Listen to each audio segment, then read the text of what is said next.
주시옵소서. 하나님 감사합니다. 오늘도 저희를 이 예배 자리 가운데로 이끌어 주심이 참으로 감사드립니다. 아버지, 찬양의 고백과 같이 예수가 소망이요 예수가 능력이요, 하나님 그 모든 진리의 말씀들이 공중에 떠다니는 말들이 아닌 나의 능력이요 나의 삶에 만지임 받은 그 현장 될 수 있는 예배 될 수 있도록 성령님 임재하여 주시옵소서. 다시 예수의 능력과 예수의 소망으로 담대히 일어나는 교회 성도 되는 이 시간 될 수 있도록 하나님 성령님 임재하여 주시옵소서. 감사드리며 예수 그리스도의 이름으로 기도드립니다. 아멘. 할렐루야, 아멘. 목요일에 오신 여러분들을 진심으로 환영합니다. 오늘 나눌 하나님의 말씀은 에베소 1장 20절에서 21절 2절 말씀입니다. 에베소 1장 20절 21절 말씀 저희 함께 한 목소리로 읽어보도록 하겠습니다. 시작. 그의 능력이 그리스도 안에서 역사하사 죽은 자들 가운데서 다시 살리시고 하늘에서 자기의 오른편에 앉히사 모든 통치와 권세와 능력과 주권과 이 세상뿐 아니라 오는 세상에 일컫는 모든 이름 위에 뛰어나게 하시고. 아멘. 우리 옆에 계신 분들께 이렇게 오늘 인사하기를 원합니다. 예수만이 소망입니다. 아멘. 예수만이 소망인 자들이 이 자리에 모였습니다. 아멘. 계속해서 에베소서 말씀을 보고 있습니다. 그 에베소서의 주제는 하늘의 신령한 복. 이 하늘의 신령한 복이 어떻게 그리스도 안에서 내려왔네요. 내려오고 있는지, 이제 이렇게 비처럼 내려오는지 알려주고 있었고요. 성부, 성자, 성령이 하신 일들은 바울이 찬송을 했습니다. 그리고 이 신령한 복을 누리는 모든 자들을 위해 바울이 기도를 했습니다. 첫 번째는 부르심의 소망이 무엇인지, 과거의 일이죠. 하나님께서 우리를 부르신 그 영원한 과거에서 하나님이 우리를 향한 소망이 있다고 했습니다. 그런데 그 소망은 우리를 하여금 미래의 먼 소망을 보게 하는데, 그게 바로 영광의 기업의 풍성함, 그 풍성함을 알길 원하며 현재에는 너희가 하나님의 능력의 지극히 크심이 어떠한지를 알기 원하노라라고 바울이 기도를 했었습니다. 오늘 말씀은 그 이어지는 내용인데요. 오늘은 특별히 퀴즈를 하나 내려고 합니다. 맞추시면 제가 커피 한 잔을 쏘겠습니다. 커피 한 잔을 쏘려고 하는데 문제입니다. 이 스펀지처럼 가로, 이렇게 네모로 가로 쳐져 있는 문제인데, 바울은 복음을 무엇이라 생각했다. 문제, 바울은 복음을 네모라고 생각했다. 혹시 정답을 아시는 분이 계실까요? 그거 뭐 제가 뭐 틀린다고 제가 커피를 뺏진 않습니다. 자유롭게 얘기하셔도 괜찮습니다. 혹시 네? 많이 쓰여져 있습니다. 너무 많이 쓰여져 있습니다. 너무 많이 쓰여져 있습니다. 예수라고 생각한다. 바울은 복음을 예수라고 생각한다. 땡입니다. 땡입니다. 커피가 정답입니다. 정답입니다. 맞습니다. 정확히 사실은 이걸 제가 이 권영경 교수라는 그분의 강의를 듣고 처음에 들었던 얘기인데, 이 신학생들에게 처음 이 수업을 할 때 종이를 나눠줬다고 합니다. 그래서 이 가로 칸을 비워놓고 복음은 무엇이라고 생각하나요? 라고 했는데, 뭐 자유로운 대답이 나왔죠. 그죠? 생명이다, 구원이다, 십자가다, 자유다, 이런 여러 가지 대답이 나왔습니다. 틀린 말 아닙니다. 근데 바울이 생각하는 복음은 능력입니다. 정확히 능력, 힘, 권세. 어플로만 쳐서 그냥 능력, 힘, 권세 이런 걸 치면 신약 성경에 너무나도 많이 등장을 합니다. 그만큼 바울은 복음을 어떻게 자신에게 인식을 했냐? 복음은 능력이야 인식을 했습니다. 제가 거짓말 치는 게 아닌 것을 살펴보길 원하는 로마서 1장 16절 말씀을 보면요, 제가 한번 읽어보겠습니다. 내가 복음을 부끄러워하지 아니하노니 이 복음은 모든 믿는 자에게 구원을 주시는 하나님의 능력이 됨이라. 아멘. 능력, 복음은 하나님의 능력이라 얘기를 합니다. 뿐만 아닙니다. 고린도전서 1장 18절 십자가의 도가 멸망하는 자들에게는 미련한 것이요 구원을 받는 우리에게는 하나님의 능력이라. 아멘. 이 이외에도 너무나도 많이 있어요. 바울에게 복음은 능력이다라고 얘기를 하고 있습니다. 그래서 오늘 에베소서 말씀에서 이 하나님의 능력의 지극히 크심이 너희가 어떠한지를 알기 원해라고 하면서 이어지는 그 오늘 읽었던 이후의 내용은 그 능력이 뭔지 내가 너희한테 설명해 줄 건데 하면서 한 내용이거든요. 에베소서 1장 20절 한 번 더 함께 한 번 더 읽어 보겠습니다. 시작.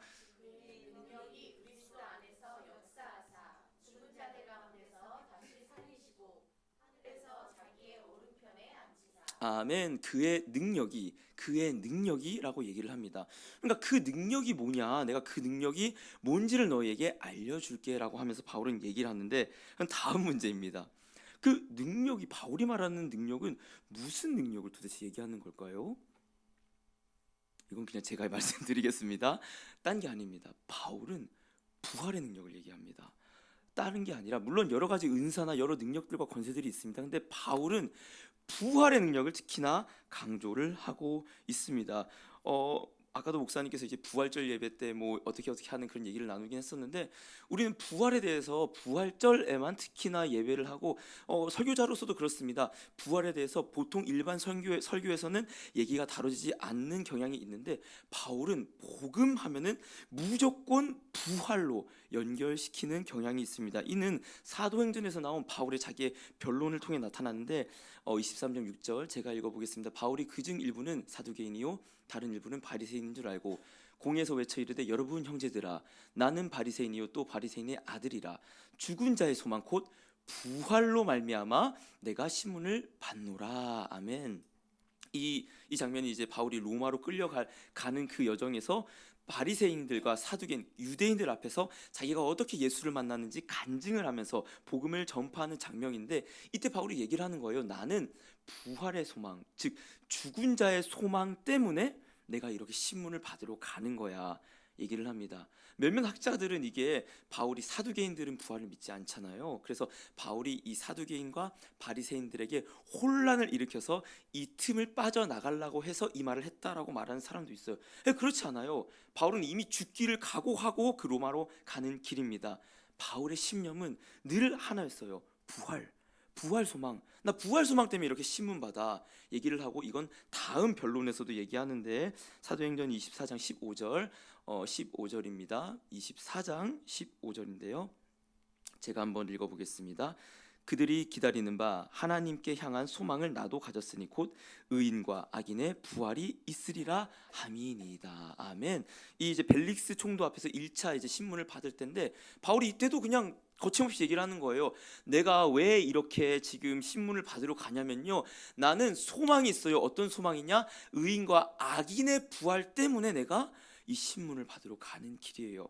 뿐만 아닙니다. 마지막 변론 때도 얘기를 하는데, 사도행전 26장 23절 우리 함께 읽어보겠습니다. 시작. 곧 그리스도가 고난을 받으실 것과 죽은 자 가운데서 먼저 다시 살아나사 이스라엘과 이방인들에게 빛을 전하시리라 함이니이다 하니라. 아멘. 죽은 자 가운데서 먼저 다시 살아나사. 그러니까 바울은 언제나 부활이 있었어요. 언제나 그 복음과 십자가 끝에는 부활에 대한 생각이 가득 차 있었던 사람입니다. 이 말을 듣고 이제 그 아그리파 왕이 아닌 베스도가 바울아, 네 지식이 널 미치게 했다, 미쳤다라고 얘기하고, 아그리파 왕은 네가 적은 말로 나를 미혹하려 한다. 부활이라는 뜬금없는 말을 들으니까 이렇게 반응을 했었던 것이죠. 그럼 바울은 왜 그렇게 부활에 대한 소망으로 가득 차 있었던 걸까요? 우리는 특히 부활이란 걸 생각할 때 마지막 그 종말론적으로만 생각하는 경향이 있습니다. 일반적으로 아는 부활, 예수님께서 다시 오실 때 우리의 육신이 새 몸을 입어서 영원한 천국에 살 것입니다. 맞습니다. 부활의 영광 맞습니다. 이게 없어지면 안 됩니다. 그럼 바울은 그 부활만을 바라봤을까요? 바울은 내가 죽고 예수께서 오신 그 날에 부활할 그 부활만을 얘기를 했을까요? 아닙니다. 바울에게 부활은 현재적입니다. 바울에게 부활은 현재를 살아가는 그리스도의 능력이 된다라고 얘기를 하고 있는데요. 에베소서 2장 1절 우리 함께 읽겠습니다. 시작.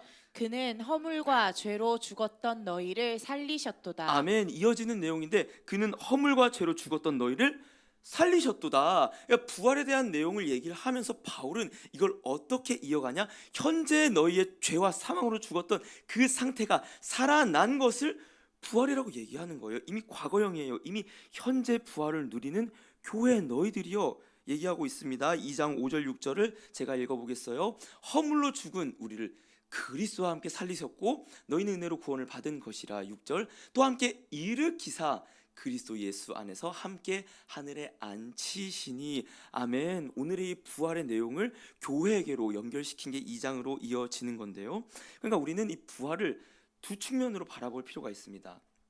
하나는 저희가 일반적으로 알고 있는 그 부활, 그래 내 육신이 새 육신을 입고 다시는 죽음과 죄와 사망과 고통이 없는 그곳에서 영원히 하나님과 살 거야. 아멘. 그 첫 번째 부활이고, 두 번째 부활은 무엇이냐? 죄의 영향에서 해방된 것. 다시 한번요.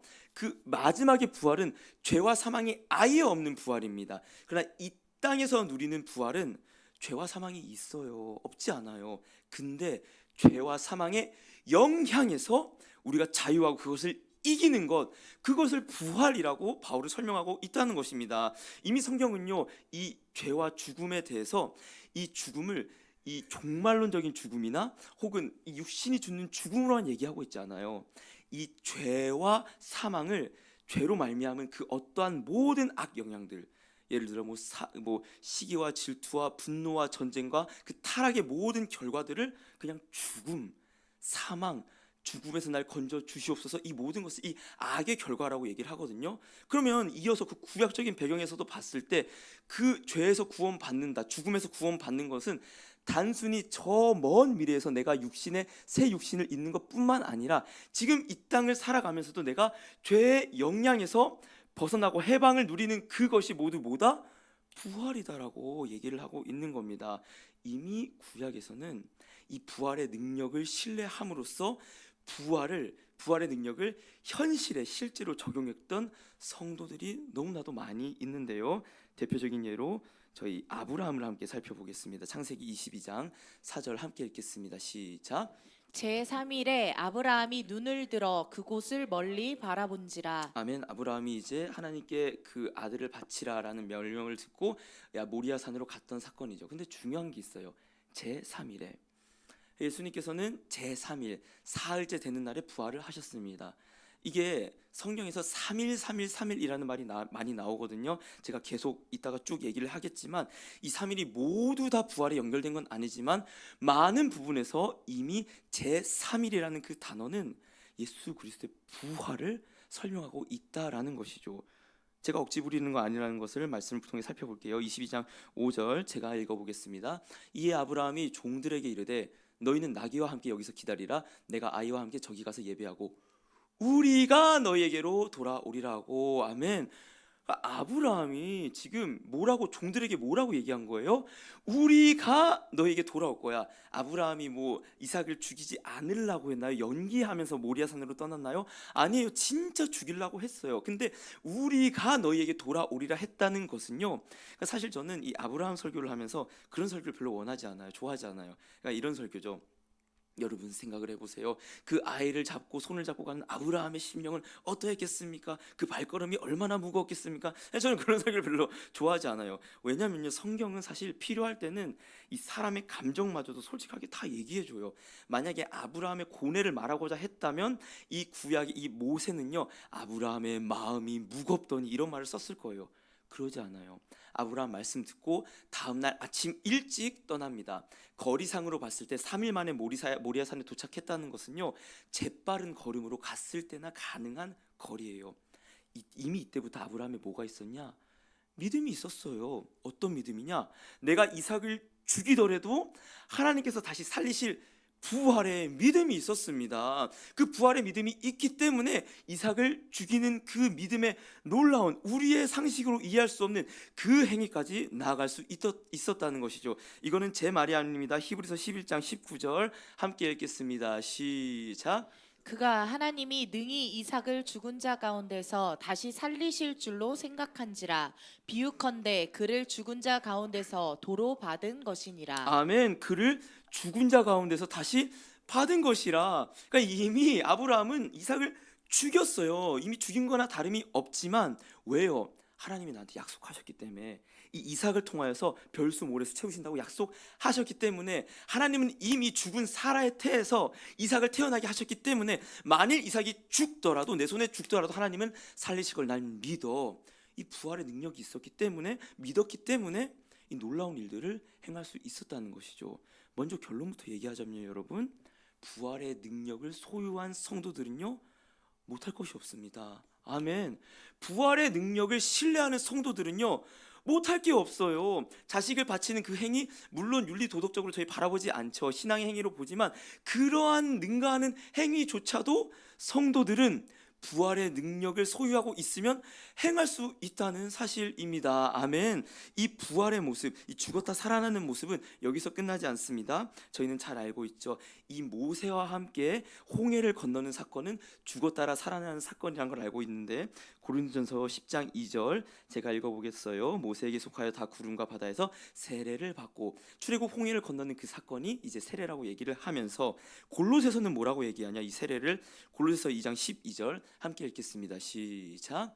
너희가 세례로 그리스도와 함께 장사되고 또 죽은 자들 가운데서 그를 일으키신 하나님의 역사를 믿음으로 말미암아 그 안에서 함께 일으키심을 받았느니라. 아멘. 너희가 세례로 장사되고 또 죽은 자들과 함께 일으킴 받았다라고 얘기를 합니다. 그러니까 바울에게 있어서 또 세례는 뭐예요? 부활이에요. 나 부활받은 성도라는 것을 이 삶의 경험으로 확실하게 잠겼다가 일어남으로써 그 기억 속에 각인시키는 의례였다는 것이죠. 그것이 그리고 뭐였냐? 홍해를 건너는 사건이었다는 거예요. 그러니까 홍해를 건너기 전에 어떤 재앙이 있었습니까? 장자의 죽음. 맞습니다. 장자의 죽음은 예수 그리스도의 피로 생명이 보존된 사건이었습니다. 근데 하나님은 그것에 그치지 않았어요. 너희가 너희 생명이 보존된 그 사건의 진짜 의미가 뭔 줄 알아? 홍해를 건너면서 죽었다 살아나는 부활의 사건이야. 너희 부활을 입은 성도들이야 라고 얘기를 하고 있는 것이죠. 그러니까 이 홍해를 건너서 부활의 사건으로 가나안 땅에 들어간 사건은요, 이후에 예수 그리스도로, 이제는 예수 그리스도가 그 사단의 머리를 짓밟고 부활을 하셨습니다. 그러니까 무엇이냐면요, 이제 이 이스라엘 사람들은 애굽의 압제 아래 있지 않아요. 그것을 이제 갈라디아서는 너희가 죄의 종 아래 있지 않다라고 얘기를 해요. 그러면서 뭐냐, 너희가 싸울 것은 이제 죄된 본성밖에 없다라 얘기를 하는 거예요. 그러니까 이스라엘 자손들이 더 이상 애굽 군대와 싸우진 않아요. 애굽 군대 압제 아래에 있지도 않아요. 그러나 그들이 싸울 것은 이 애굽의 죄된 본성이 있었어요. 물론 저희 힘으로 싸울 수 없지만요. 얘기하는 거예요. 이제 내가 사단의 머리를 짓밟았으니 너희는 그 사단에게 진 눌린 채로 있지 말고 나를 힘입어서 싸워라. 그러니까 부활의 능력은 이미 성도의 삶 가운데서 이 삶을 살아가는 성화의 과정에서도 유효하다라는 것이죠. 이뿐만이 아닙니다. 이 홍해를 건너는 사건이 나중에 또 어디에서 나타나죠? 여호수아가 요단강을 건너가는 사건에서 나오는데요. 여호수아 3장 2절 3절 우리 함께 읽겠습니다. 시작. 사흘 후에 관리들이 진중으로 두루 다니며 백성에게 명령하여 이르되 너희는 레위 사람 제사장들이 너희 하나님 여호와의 언약궤 매는 것을 보거든 너희가 있는 곳을 떠나 그 뒤를 따르라. 아멘. 2절에 뭐라고 얘기합니까? 사흘 후에. 그 저희 초등부 때 사흘이 사일 아니에요 하는데 사일은 나흘입니다. 사흘 맞아요. 3일이에요. 3일 후에 3일째 되는 그때에 요단강을 건넙니다. 여러분, 사흘 후 3일째 되는 날 이 모든 사건들이 다 뭐와 연결이 되는 걸 알 수 있어요? 그 죽음을 건너서 새롭게 되는 부활의 사건을 이미 구약의 하나님께서 다 보여주셨다는 겁니다. 뭐 이뿐만이 아닌데, 그래서 예수님께서 뭐라고 얘기하냐, 누가복음 24장 46절 읽겠습니다. 시작. 또 이르시되 이같이 그리스도가 고난을 받고 제3일에 죽은 자 가운데서 살아날 것과. 아멘. 24장 44절에는 예수님께서 얘기하셨어요. 모세의 율법과 선지자의 글과 시편의 나를 가리켜 기록한 말씀이 이루어질 줄을 너희가 알지 못하느냐 얘기를 하면서 제3일에 죽은 자 가운데 살아날 그것조차도 내가 구약에 다 기록해 놨어 얘기를 하고 있는 거예요. 그러니까 여호수아 때 요단강을 제사장이 메고 건넜었던 그 사건도 뭘 말해줍니까?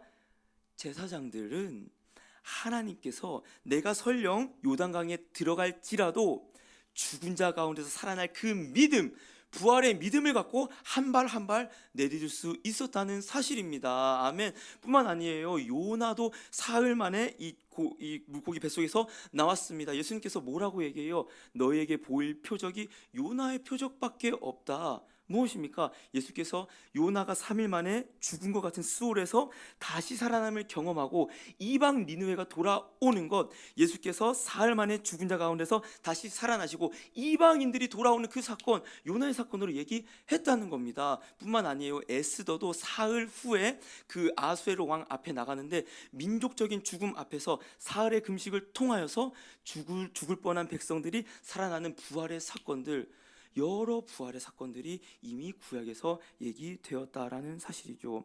그러니까 무엇입니까? 이미 이 구약의 성도들 동안 예수는 몰랐지만 부활의 믿음과 하나님께서 나를 살리실 거라는 그 확고한 믿음을 갖고 이 모든 성도의 싸움을 살아갔다는 사실입니다. 하물며 여러분, 신약을 사는 성도들이, 예수께서 부활하셨다는 것을 믿는 성도들이 그 하나님의 능력의 극치인 부활을 신뢰하고도 이 싸움을 살아갈 수 없겠습니까? 더한 일도 할 수 있다는 겁니다. 너희가 그 부활의 능력을 신뢰한다면 아브라함이 이삭을 바치는 그 어떤 그러한 신앙보다 더한 믿음의 행위를 너희가 할 수 있어. 그 능력을 예수께서 보이셨어. 부활하신 죽은 자 가운데서 살리신 그 예수를 바라봐. 아멘. 그렇게 바울이 얘기를 하고 있다는 것이죠. 제가 이제 신대원 생활을 하면서 저는 직장을 다니다가 신대원을 들어갔잖아요. 근데 직장을 다니지 않고 스트레이트로 온 학생들이 몇 꽤 있어요. 그러니까 학부를 하고 뭐 바로 이제 신대원으로 넘어온 학생들이죠. 물론 저도 1년밖에 하지 않았지만 제가 발견한 하나의 특징이 있어요. 그러니까 직장 생활을 하다가 신대원으로 넘어온 학생들은 그런 게 있습니다. 이미 나는 돈에 대해서 죽었다. 맞아요. 사실 저도 직장을 나오면서 뭐 많이 벌고 있진 않았지만 어차피 내가 이 길을 걸어가는 것, 이미 나는 돈에 대해서는 내려놨어. 그렇죠. 직장 생활을 하다가 신대원을 왔다는 것은 내 직장의 수입만큼 못 번다는 것을 알고 넘어오는 거잖아요. 근데 그렇지, 물론 모든 학생이 그런 건 아니지만 이제 그렇게 스트레이트로 밟고 온 학생들은 그 사례가 사실 전도사들의 사례가 많지도 않지만 해봤자 10만 원, 20만 원 차이입니다. 근데 그 10만 원, 20만 원으로 사역지를 결정하는 모습들을 봤을 때 물론 정죄하는 마음은 아니지만 안타까운 마음이 있었습니다. 무슨 말을 하고 싶냐? 이미 하나님, 나는 돈에 대해서 죽었어요. 근데 돈에 대해서 죽으니까 돈에 대해서 살리시는 부활의 능력을 제가 맛보고 체험한다라는 사실입니다. 마찬가지입니다, 여러분. 아브라함이 이삭을 바치지 않았으면은 물론 하나님께서 그 믿음을 주셨겠지만 바치지 않았으면 그는 그 부활의 능력, 여호와 일의 하나님을 경험하지 못했을 것입니다. 우리에게 필요한 것이 무엇입니까? 부활의 능력인 줄 믿습니다. 여러분의 삶과 가정 가운데 또 직장 가운데 세상의 여러 가지 시선에 대하여서 마치 우린 죽은 자 같은 모습들이 많이 있어요. 그때 필요한 것이 무엇이다? 부활의 능력이다. 내가 지금 죽은 것 같은 모습이지만 하나님, 나는 그 부활의 능력을 신뢰합니다. 구약의 성도들처럼 나를 살리실 그 부활의 능력이 지금 내 삶의 실제 가운데 현장이 될 줄로 믿습니다. 그 부활의 능력으로 담대히 살아가는 저희 빛과 소금 교회 되길 간절히 소망합니다. 아멘.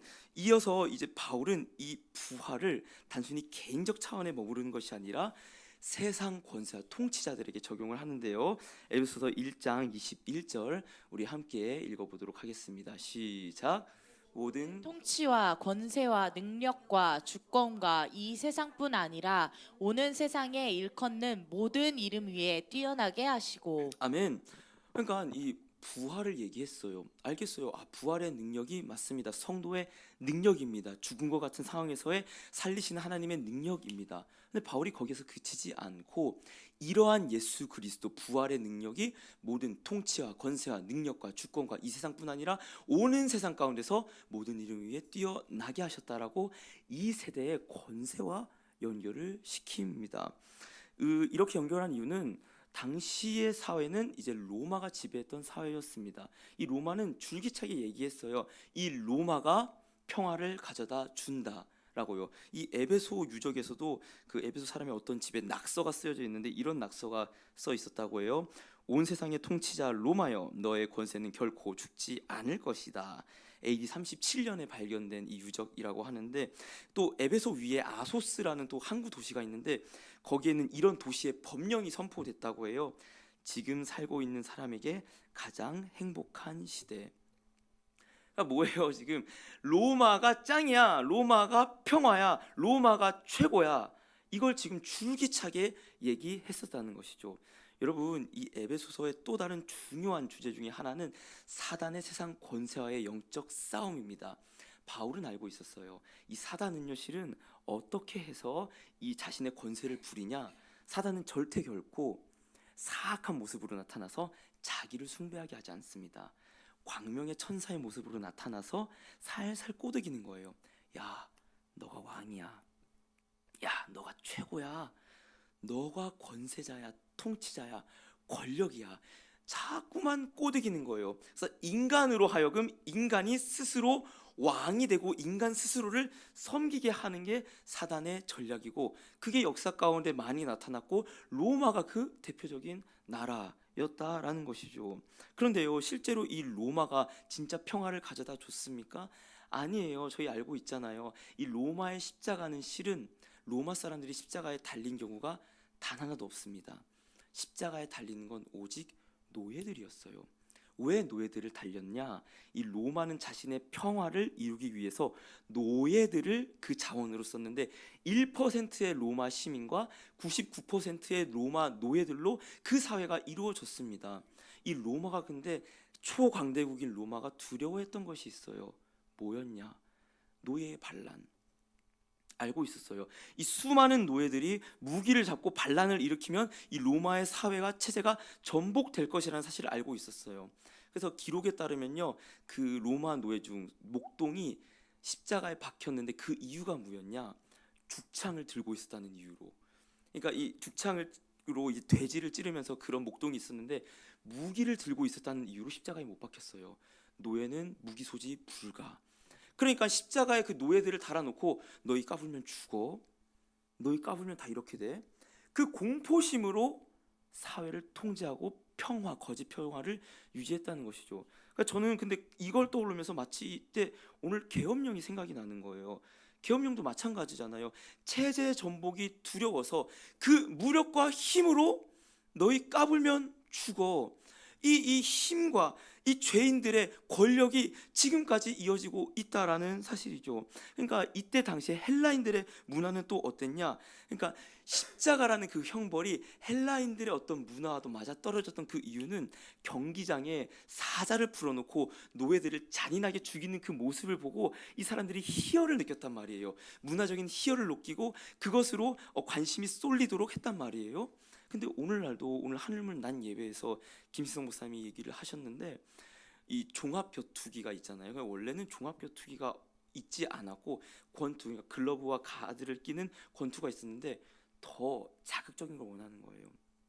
그래서 가드도 벗고 얇은 이 아대 같은 걸 끼고 이제 싸우는 종합격투기는 다 쓸 수도 있잖아요. 모든 격투 기술을. 근데 오늘날은 뭐 새로운 게 나왔다고 하는데 아무것도 안 쓴 맨손 격투가 요즘 또 나왔다고 해요. 제가 보니까 한 2022년인가 2000년부터 나온 건데, 뭐 베어너클이라고 하는 건데, 그 싸움을 하면서 그러니까 맨손으로 치고 받으면서 골절이 되고 출혈이 되고 코뼈가 휘는데 그걸 사람들이 열광하더라는 거예요.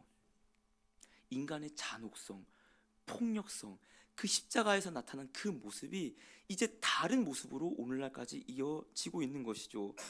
유대인들의 율법 뭐가 다릅니까? 정죄할 수밖에 없었죠. 이 오늘날에도 도덕의 그 기준들, 사람들을 정죄하고 질타하고 서로의 편을 가를 수밖에 없다라는 사실이죠. 왜 이 얘기를 하느냐? 실은요, 이 세상은 모두 다 복음을 찾고 있어요.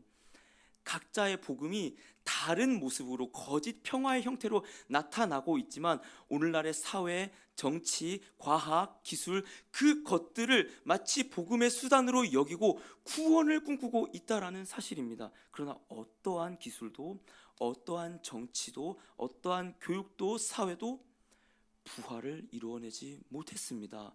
모두 다 우리가 죄와 사망의 영향 아래 있다는 건 알고 있지만 부활을 이루어내지 못했습니다. 그러나 바울은 얘기를 하는 거예요. 모든 통치와 권세를 이기고 부활하신 예수 그리스도께서 모든 이름 위에 뛰어난 이름이 되었다. 아멘. 그러니까 너희가 그 세상 통치자와 권력들에게 쫄 필요가 있다 없다? 없다. 따를 필요 있다 없다? 없다. 무서워할 필요 있다 없다? 없다. 그렇게 얘기를 하고 있는 겁니다. 이 모습이 예수께서 지금 통치하고 있다는 그 모습이 시편 110편에 미리 예언되었는데요. 우리 함께 1절부터 3절 읽겠습니다. 시작. 여호와께서 내 주에게 말씀하시기를 내가 내 원수들로 내 발판이 되게 하기까지 너는 내 오른쪽에 앉아 있으라 하셨도다. 여호와께서 시온에서부터 주의 권능의 귤을 내보내시리니 주는 원수들 중에서 다스리소서. 주의 권능의 날에 주의 백성이 거룩한 옷을 입고 즐거이 헌신하니 새벽 이슬 같은 주의 청년들이 주께 나오는도다. 아멘. 시편 110편 1편에 이렇게 말합니다. 내 주 여호와께서 내 주에게 말씀하시기를 내가 내 원수를 내 발판이 되게 하기까지 너는 내 오른쪽에 앉아 있으라.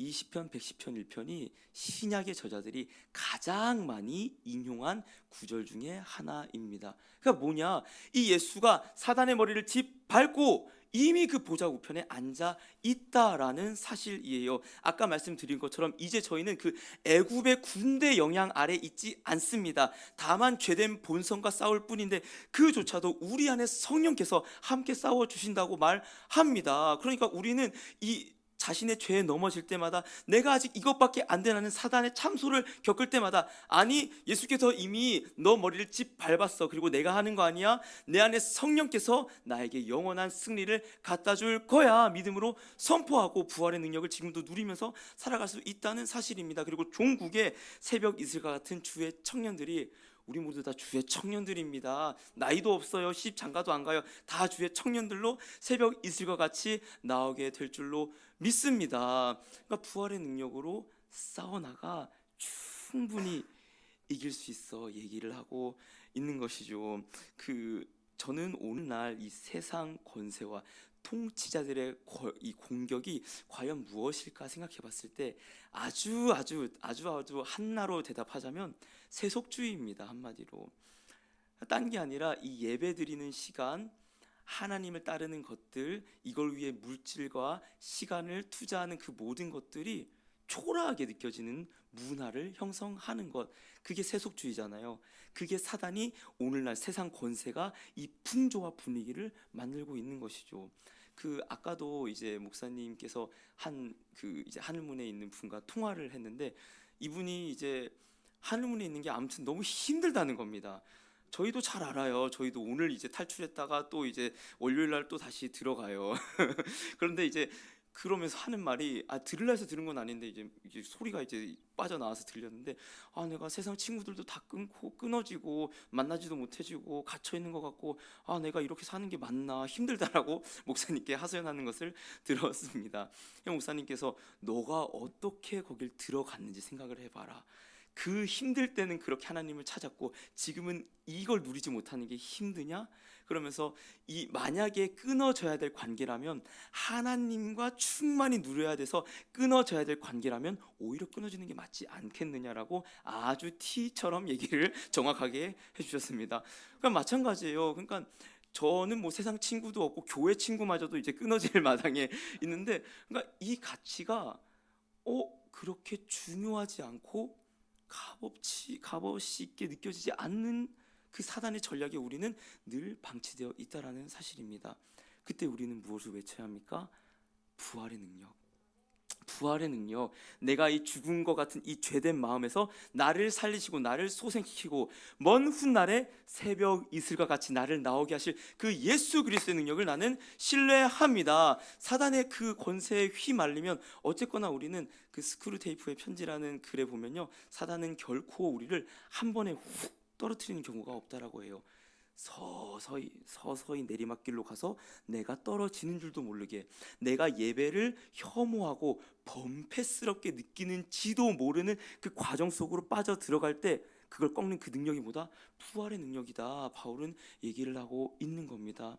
그리고 여러분들, 이러한 싸움은 오늘날 우리 성도들만 해왔던 것이 아닙니다. 이미 초대교회 성도들, 믿음의 선배들도 이러한 싸움들을 해왔는데요. 고린도 후서 6장 9절에서 10절 말씀을 우리 함께 우리의 이야기로 함께 읽어보도록 하겠습니다. 시작. 무명한 자 같으나 유명한 자요, 죽은 자 같으나 보라 우리가 살아있고 징계를 받는 자 같으나 죽임을 당하지 아니하고, 근심하는 자 같으나 항상 기뻐하고, 가난한 자 같으나 많은 사람을 부요하게 하고, 아무것도 없는 자 같으나 모든 것을 가진 자로다. 아멘, 아멘. 무명한 자 같으나 유명한 자요. 이때 당시에도 이 이름과 명예와 평판이 중요했던 사회였습니다. 무명하다는 건요, 사회적 죽음이에요. 그러나 우리는 사회적 죽음을 당한 것 같으나 유명한 자다. 왜냐? 하나님이 내 이름을 알기 때문에 나는 유명한 자다라고 얘기를 하고 있는 것입니다. 핍박을 받아요. 생명의 죽음의 위협을 느끼지만 그러나 죽음을 누리지 않아요. 왜냐? 우리는 부활이 확정되어 있는 성도들이기 때문입니다. 아멘. 10절에 근심하나 심령의 죽음을 겪는 것 같으나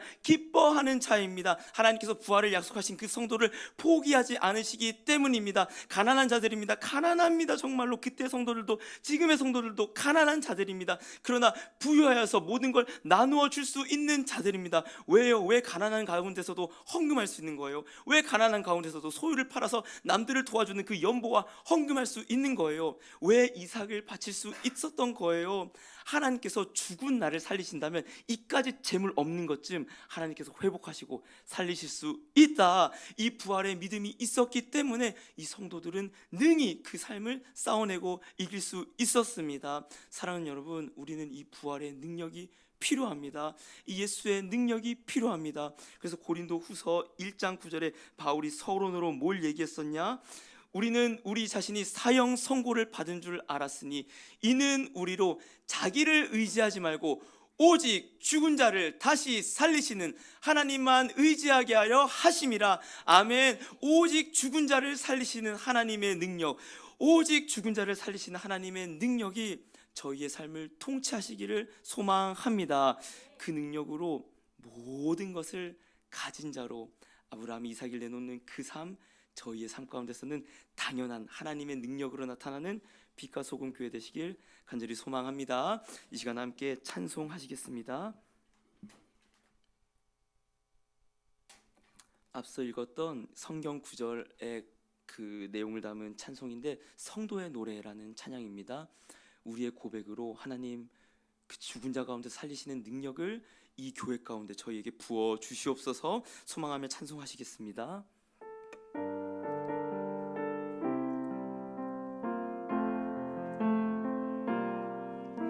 환난 가난과 고난 수고로움 속에도 성도는 그 믿음을 지켰네.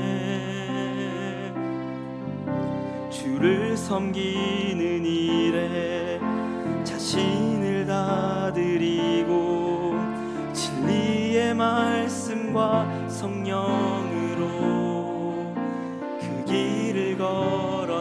한 번 더요. 환난 가난과 고난, 환난 가난과 고난 수고로움 속에도 성도는 그 믿음을 지켰네. 주를 섬기는 일에 자신을 다 드리며 진리의 말씀과 성령으로 그 길을 걸었네. 그리스도 안에서, 그리스도 안에서 새롭게 하시고 그리스도로 인하여 자유케 되었네. 우리는 무명하나 유명한 자요 죽음의 위기 속에도 참 생명 가졌고 근심하나 기뻐하며 가난하나 다른 이를 부욕해 하는 자로 우리는 무명하나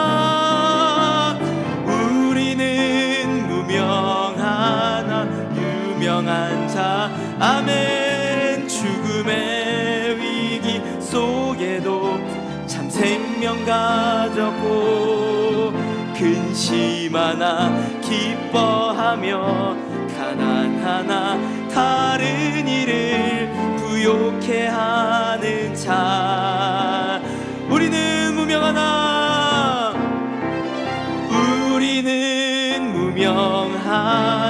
유명한 자요 죽음의 위기 속에도 참 생명 가졌고 근심하나 기뻐하며 가난하나 다른 이를 부욕해 하는 자 우리 마지막으로 선포합니다. 우리는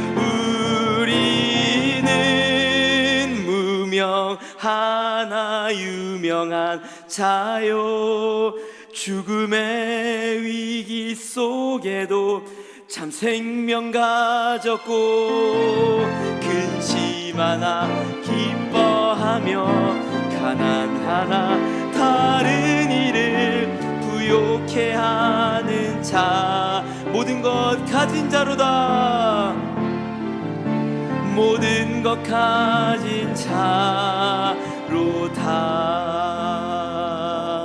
시간 기도할 때 하나님 세상 권세와 통치가 무서웠습니다.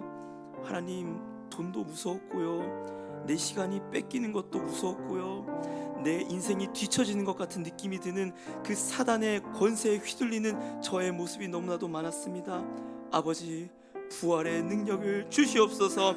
내 어떠한 것보다 크신 내가 내 모든 것을 바친다 하더라도 그 모든 것 이상으로 살리시는 부활의 능력이 현장되도록 저희 삶 가운데 임재하여 주시옵소서. 그러한 능력을 소유한 빛과 소금 교회 되게 하여 주시옵소서. 다 함께 주여 한번 부르짖음으로 간절히 기도드리시겠습니다. 주여